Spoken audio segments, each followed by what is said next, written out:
और अब वक्त यूपी प्राइम का है। उत्तर प्रदेश में कोरोना वायरस की रिकवरी रेट तेजी से बढ़ रहा है। इसके चलते यूपी सरकार के निर्देश पर कोरोना जांच की जो क्षमता है उसे बढ़ाया भी गया है। आज अपर मुख्य सचिव अमित मोहन प्रसाद ने ये बताया कि प्रदेश में 60 साल से अधिक आयु के लोग जो हैं वो ज़्यादा इससे प्रभावित हो रहे हैं। कुल मिला के एक प्रेस कॉन्फ्रेंस की थी और उसमें उन्होंने ये जानकारी दी कि मौजूदा वक्त में क्या हालात है कोरोना के, उससे निपटने की क्या तैयारी है। एसीएस स्वास्थ्य अमित मोहन प्रसाद ने विस्तार से बताया, उन्हें सुनते हैं। हम निरंतर देख रहे हैं कि प्रदेश में एक्टिव इन्फेक्शन के केसेस की संख्या कम होती जा रही है। इस समय प्रदेश में एक्टिव इन्फेक्शन के केसेस की कुल संख्या अब 40,210 रह गई है और कुल डिस्चार्जेज जो अब तक हुए हैं संक्रमण के पश्चात वो अब बढ़कर के 3,87,149 हो गए हैं। इस प्रकार प्रदेश में अब कोरोना संक्रमण के पश्चात रिकवरी का प्रतिशत 89% को पार कर गया है और यह 89.26% हो गया है, 89.26%। संक्रमित लोगों में से कुल 6,353 लोगों की मृत्यु हुई है और जो संक्रमण से जिन लोगों की मृत्यु हुई है उसके 6,000 से अधिक मामलों का हमने विश्लेषण किया और पाया कि इसमें 71% पुरुष हैं और 29% महिलाएं हैं। जो संक्रमण से जिनकी मृत्यु हुई उनमें शहरी क्षेत्र के रहने वाले लोग 63% हैं और ग्रामीण क्षेत्र के 37% हैं। इसी प्रकार जिनमें कोई न कोई कोमॉर्बिडिटी है उनका प्रतिशत 74% रहा। एक महत्वपूर्ण आंकड़ा यह है कि जो हम अगर कुल संक्रमण की बात करते हैं तो जितना कुल संक्रमण अभी तक हुआ है प्रदेश में उसका 9.4% के करीब 60 वर्ष से अधिक आयु के लोगों का है हिस्सा। लेकिन मृतकों में 60 वर्ष से जो अधिक लोग हैं उनका हिस्सा 45% है। तो जहां संक्रमण में उनका हिस्सा 9.4% है लेकिन मृतकों में उनका हिस्सा 45% है। तो इसीलिए बार बार मैं ये अनुरोध करता हूं कि जो हमारे बुजुर्ग हैं उनको संक्रमण से हमें बचाना चाहिए, उनको संक्रमण न होने पाए इसलिए हमको विशेष सावधानी बरतनी होगी। इसी प्रकार से जो 51 से 60 वर्ष का जो आयु वर्ग है उसमें भी बहुत ज़्यादा सावधान रहने की आवश्यकता है। जो कुल संक्रमण हुआ है उसमें अगर हम 51 से 60 वर्ष के लोगों का प्रतिशत देखते हैं तो वो 13% आता है। 13% संक्रमण 51 से 60 वर्ष के लोगों में देखा गया है। लेकिन जब हम मृतकों के में उसका प्रतिशत देखते हैं 51 से 60 वर्ष वालों का तो उनका प्रतिशत 25.3% है। अर्थात कुल संक्रमण में तो उनका हिस्सा 13% है लेकिन जिनकी मृत्यु हुई संक्रमण के पश्चात उसमें उनका हिस्सा 25.3% है। अर्थात कहने का तात्पर्य यह है कि जो लोग भी 50 वर्ष से ऊपर के हैं और जो लोग भी जिनमें किसी प्रकार की कोई कोमॉर्बिडिटी है अर्थात पहले से किसी प्रकार की किसी बीमारी से वो ग्रस्त हैं तो उनको संक्रमण से बहुत ज़्यादा सावधान रहने की आवश्यकता है। और इसके लिए जो तरीके हैं सावधानी के वो आप अच्छी तरह जानते हैं।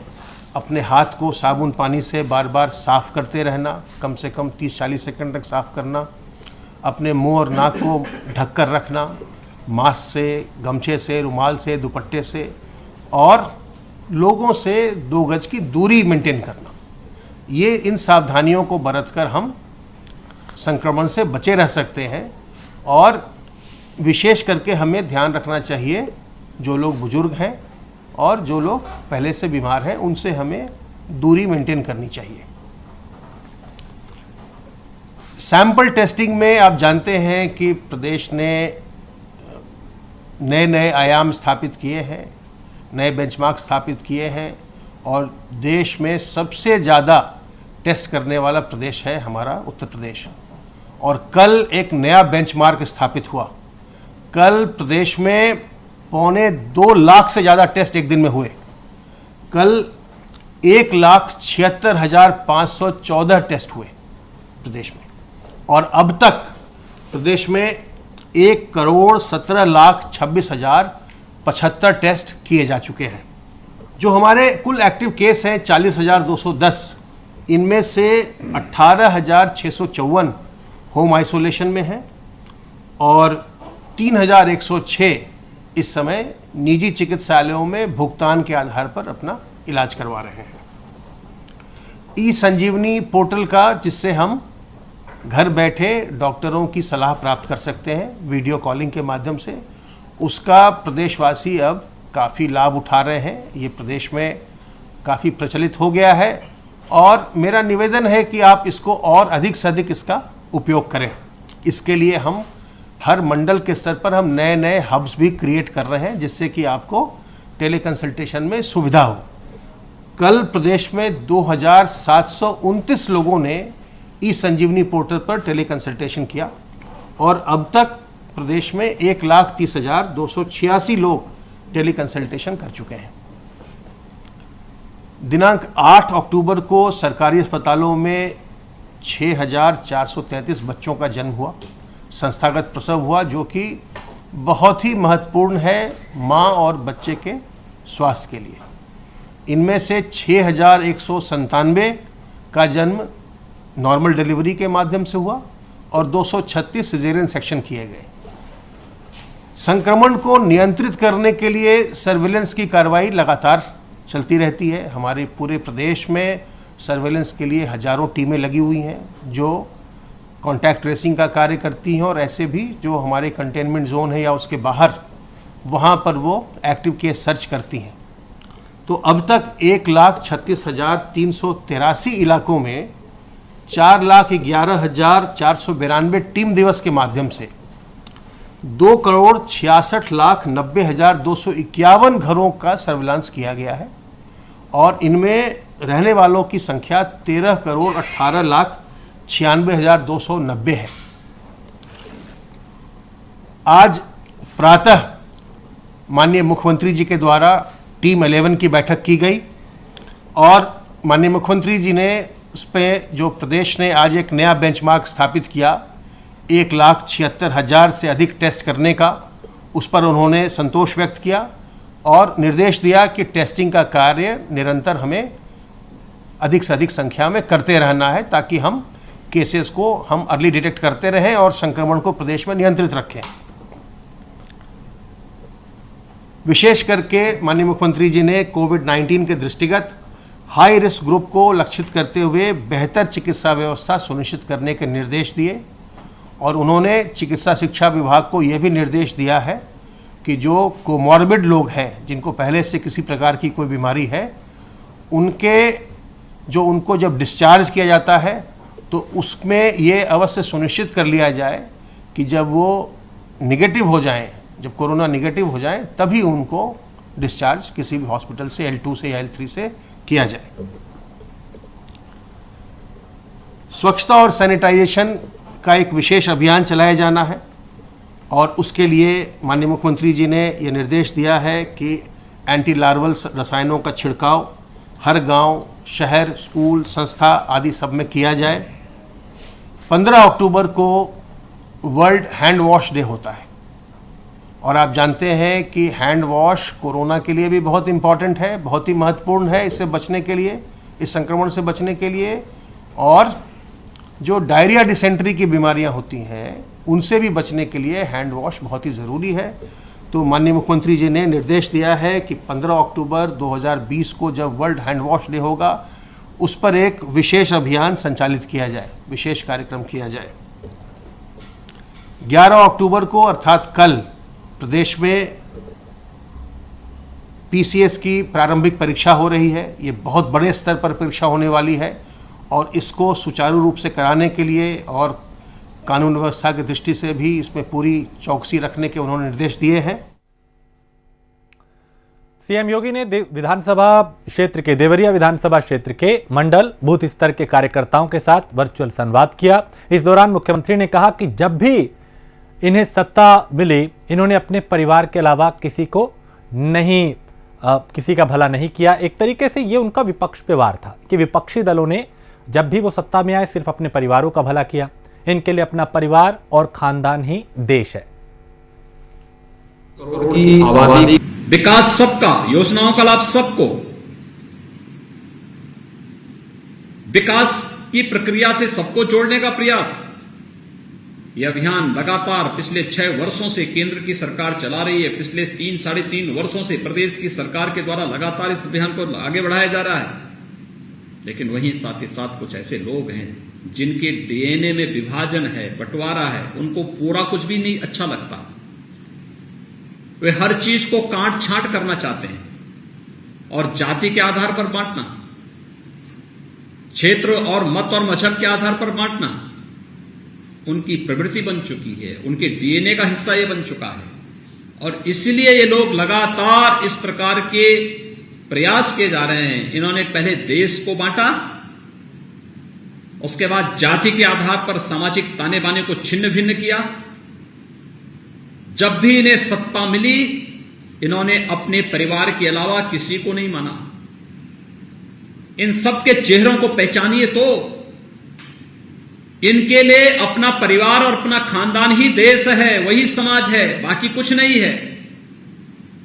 लेकिन जब भी सत्ता में आते हैं तो परिवार की बात करते हैं, वंश की बात करते हैं, परिवार तक सीमित रह जाते हैं। और जब भी इससे बाहर जाते हैं, सत्ता के बाहर जाते हैं, तो उस समय फिर विभाजन और षड्यंत्र करने में कोई कोताही नहीं बरतते।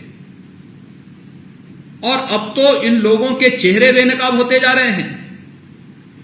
देश के खिलाफ दंगों की साजिश रचने वाले लोगों के साथ इनके संबंध उजागर होते हुए दिखाई दे रहे हैं। बहुत बड़ी यानी षड्यंत्र की एक साजिश देश के खिलाफ। जब पूरा देश श्री राम जन्मभूमि के ऐतिहासिक फैसले को लेकर के उमंग और उत्साह में था, तब कुछ तत्व दंगे रचने की साजिश रच रहे थे। जब पाकिस्तान, बांग्लादेश, अफगानिस्तान से जुड़े हुए अल्पसंख्यक समुदाय से जुड़े हुए हिंदू, बौद्ध, सिख, जैन, इन सभी लोगों को जो वहां पे पीड़ित थे, प्रताड़ित थे, भारत की नागरिकता देने का काम हो रहा था। और इसकी ऐतिहासिक घोषणा संसद के द्वारा आदरणीय गृह मंत्री जी के द्वारा की जाती है। तब देश के खिलाफ एक षड्यंत्र करके दंगा कराने की साजिश होती है। जब प्रदेश अपने कामगार, श्रमिकों, समाज के विकास को कोरोना कालखंड में तीव्रता के साथ आगे बढ़ाने का कार्य करता है, तब उत्तर प्रदेश में व्यापक जाति और सांप्रदायिक दंगा भड़काने की एक व्यापक योजना रची जाती है। इन चेहरों को पहचानो तो ये वही लोग हैं जो पूर्वी उत्तर प्रदेश की चीनी मिलों को बंद कर देते हैं। ये वही लोग हैं जिनके शासन काल में पूर्वी उत्तर प्रदेश में कोरोना इंसेफ्लाइटिस से 50,000 से अधिक बच्चे असमय काल कलवित हुए थे। एक भी बार इन्होंने इसके लिए आवाज नहीं उठाई। कभी इसके बारे में कोई नहीं बोला, क्योंकि मरने वाला बच्चा गरीब का था, दलित का था, अल्पसंख्यक समुदाय का था। गरीब की कोई जाति नहीं होती, लेकिन एक भी सहानुभूति के शब्द कभी भी न सपा ने, न बसपा ने, न कांग्रेस ने, न किसी अन्य दल ने कभी उनके प्रति व्यक्त किया। और भाइयों बहनों, मुझे आज बताते हुए प्रसन्नता है कि दिमागी बुखार यानी इंसेफ्लाइटिस 1977 से पूर्वी उत्तर प्रदेश के मासूम बच्चों को निगल रही थी। आज प्रधानमंत्री मोदी जी की स्वच्छ भारत मिशन के कारण उत्तर प्रदेश सरकार ने अंतर विभागीय समन्वय की व्यापक रणनीति के माध्यम से इंसेफ्लाइटिस की बीमारी को हम सदैव के लिए समाप्त करने के अंतिम चरण में चल रहे हैं। आपने देखा होगा आप आंकड़े निकालिए 2014, 2015, 2016 या तो 1977 से ये सारे आंकड़े मौजूद हैं। 1977 से लेकर के 2017 तक के आंकड़े निकालिए। हर वर्ष 500 से लेकर 1500 मौतें प्रदेश में होती थी। गोरखपुर के बीआरडी मेडिकल कॉलेज में होती थी। बीआरडी मेडिकल कॉलेज में होने वाली मौतें कहां की थी? देवरिया से थी, कुशीनगर से थी, महाराजगंज से थी, सिद्धार्थनगर, संत कबीरनगर, बस्ती, इन्हीं जनपदों की थी। इतने भारी पैमाने पे मौतें होती थी। 500 से लेकर 1500 मौत हर वर्ष होती थी। और इस वर्ष यानी पिछले वर्ष हम लोग इस मौत के आंकड़ों को 121 पे लेके आए और इस वर्ष ये मौत अभी मात्र 15 तक है। 14-15 मौतें मात्र इस बार हुई हैं। और यूपी सरकार 17 से 25 अक्टूबर तक महिला सुरक्षा के मुद्दे पर जोरदार अभियान चलाने की तैयारी कर रही है। इसे लेकर अपर मुख्य सचिव गृह अवनीश कुमार अवस्थी ने बैठक की। उन्होंने बताया कि सीएम योगी ने महिलाओं की सुरक्षा सुनिश्चित करने के लिए अभियान चलाने के निर्देश दिए, जो कि पुलिस और शिक्षा विभाग की मदद से चलाया जाएगा। अभियान की पूरी कार्य योजना जल्द सामने आएगी। बता दें कि प्रदेश में महिलाओं के खिलाफ बढ़ रहे अपराध को लेकर सरकार विपक्ष के निशाने पर है। हाथरस कांड और फिर बलरामपुर में दुष्कर्म के मामले ने सरकार को सिस्टम को कटघरे में खड़ा कर दिया। इसलिए अब सरकार इस मामले पर कोई समझौता नहीं करना चाहती और महिला सुरक्षा को लेकर लगातार अब कदम उठाए जा रहे हैं।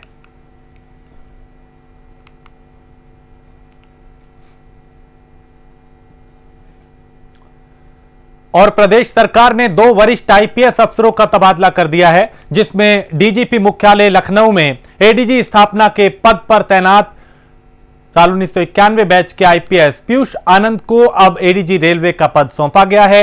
एडीजी रेलवे के पद पर तैनात 1993 बैच के आईपीएस संजय सिंघल को एडीजी स्थापना के पद पर भेजा गया है। तबादला आदेश एडीजी कार्मिक दीपेश जुनेजा की तरफ से जारी किया गया है। माना जा रहा है कि पीएससी कर्मियों को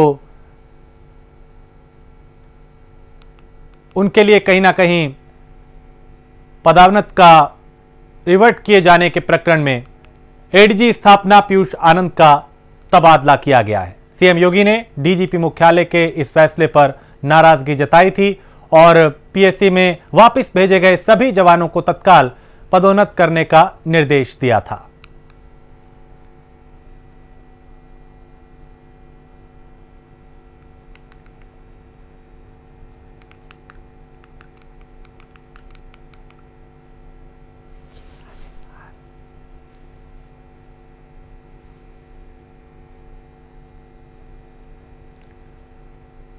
और अयोध्या के रोनाही थाना क्षेत्र में बगुपुरवा में आबादी की जमीन पर कब्जे को लेकर 2 पक्षों में मारपीट हो गई, जिसमें 2 पक्ष आमने सामने आ गए। बता दें कि 7 अक्टूबर की रात को आबादी की जमीन पर कब्जे को लेकर 2 पक्षों में जमकर मारपीट हुई, जिसमें कई लोग घायल हुए थे। घायलों को तुरंत नजदीकी अस्पताल में भर्ती कराया गया। पुलिस को सूचना दी गई, पुलिस मौके पर पहुंची और अब जांच पड़ताल कर रही है।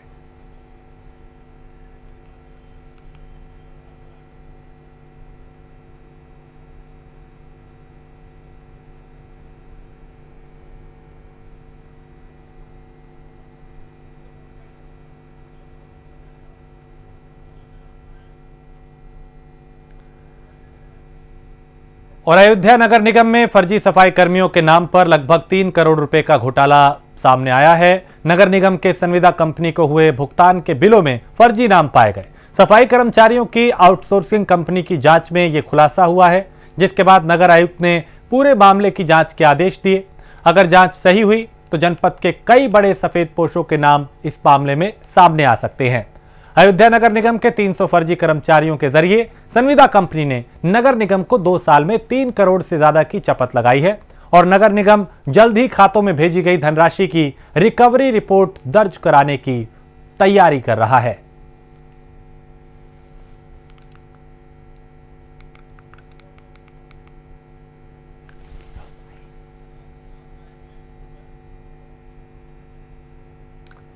गाजियाबाद में नगर निगम ने अवैध अतिक्रमण के खिलाफ कार्रवाई करते हुए अवैध निर्माण गिराए और नंदग्राम में नगर निगम के दस्ते ने अवैध निर्माण पर पीला पंजा चलाया। इस दौरान मौके पर भारी पुलिस बल और पीएसी भी तैनात रही। इतना ही नहीं, विरोध में एक बुजुर्ग ने छत से कूदने की कोशिश भी की, लेकिन पिछले कई दिनों में कई दफा इस तरह की कार्रवाई की गई है, जहां पे अवैध निर्माणों को ध्वस्त किया गया, जहां पे सरकारी जमीनों पे जो कब्जे किए गए थे उन्हें आजाद कराया गया, जहां कई माफियाओं के खिलाफ भी बड़ी कार्रवाई की गई। ये तस्वीर गाजियाबाद की है, जहां अवैध निर्माण को ध्वस्त कर दिया गया।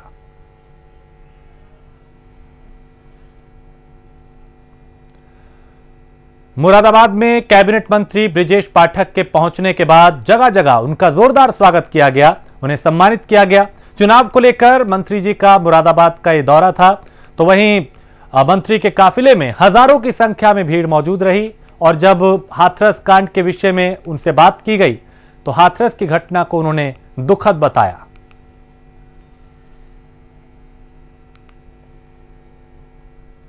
भारतीय जनता पार्टी का कोई विकल्प अभी नहीं है। जो विपक्षी दल हैं, चाहे समाजवादी पार्टी के शासनकाल को, कांग्रेस पार्टी के शासनकाल को, बीएसपी के शासनकाल को लोगों ने पास से देखा है। भ्रष्टाचार चरम सीमा पर था, अपराध का बोलबाला था। लोगों की याददाश्त इतनी अभी कमजोर नहीं, लोगों को अच्छी तरह याद है। भारतीय जनता पार्टी सर्व समाज को, सबको साथ लेकर चलती है और हम जनता के हित के लिए, विकास के नाम पर और सबको साथ लेकर के चलने के लिए, कानून व्यवस्था को मजबूत करने के लिए हम लोग अच्छी उपचुनाव की सीटों पर चुनाव है, क्या मानते हैं बीजेपी? देखिए, 7 जगह उपचुनाव हो रहा है। 7 सीटों पर भारतीय जनता पार्टी के प्रत्याशी भारी बहुमत से चुनाव जीतेंगे और हमारी तैयारी को एक दिन की नहीं होती। भारतीय जनता पार्टी के कार्यकर्ता, भारतीय जनता पार्टी का संगठन प्रतिदिन चुनाव के लिए तैयार रहता है। बूथ स्तर तक हमारे कार्यकर्ता हैं और हम अपने कार्यकर्ताओं के मेहनत से और जनता के आशीर्वाद से 7 उपचुनाव जीतेंगे। एक आखिरी सवाल आपसे ले रहे हैं, कल मायावती जी की प्रेस वार्ता थी। प्रेस वार्ता में मायावती जी ने बीजेपी पे दलित विरोधी होने का आरोप लगाया था, आप क्या मानते हैं? आप जानते हैं कि ये पॉलिटिकल उनका सिर्फ बयान है। भारतीय जनता पार्टी दलित समाज को लेकर के किस ढंग से आगे बढ़ती है।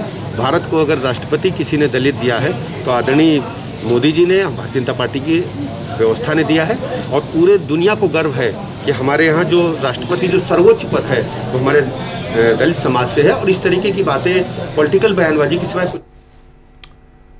खबर सुल्तानपुर से है, जहां रिश्तेदारी में आई एक महिला का संदिग्ध हालात में शव मिलने से हड़कंप मच गया। बताया जा रहा है कि आज सुबह ही ये महिला सुबह की सैर के लिए घर से निकली थी, लेकिन काफी देर बाद जब घर नहीं लौटी तो उनकी खोजबीन शुरू की गई और खेत के पास से, घर से थोड़ी दूर खेत के पास उनका शव बरामद हुआ।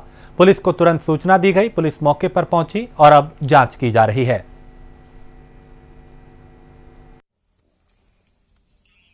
थाना बलदेरा क्षेत्र में एक बुजुर्ग महिला की डेड बॉडी मिली है। फॉरेंसिक टीम और हमारे द्वारा घटनास्थल का निरीक्षण किया गया है। उसमें कोई जाहिरा चोट अभी नज़र नहीं आ रही है। अभी जो भी चीज़ है, मृत्यु का कारण है, वो पीएम रिपोर्ट के आधार पर क्लियर होगा।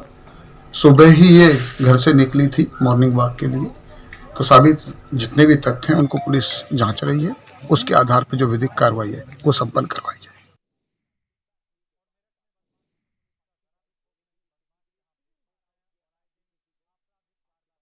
दे रहे हैं, यहां पे दिन दहाड़े फायरिंग की गई और ये फायरिंग की तस्वीर कैमरे में कैद हुई है। इन तस्वीरों को देख के आप अंदाजा लगा सकते हैं कि यहां बदमाश कितने बेखौफ हैं। इन्हें कोई डर नहीं, ना पुलिस का, ना प्रशासन का, ना कानून का।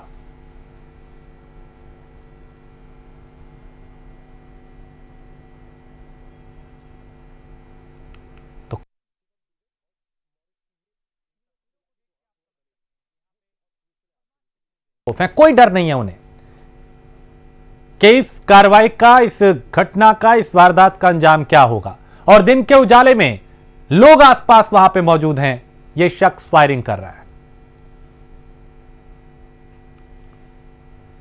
और इसी के साथ इस बुलेटिन में फिलहाल इतना ही। देश प्रदेश की बाकी खबरों के लिए आप देखते रहिए प्राइम न्यूज।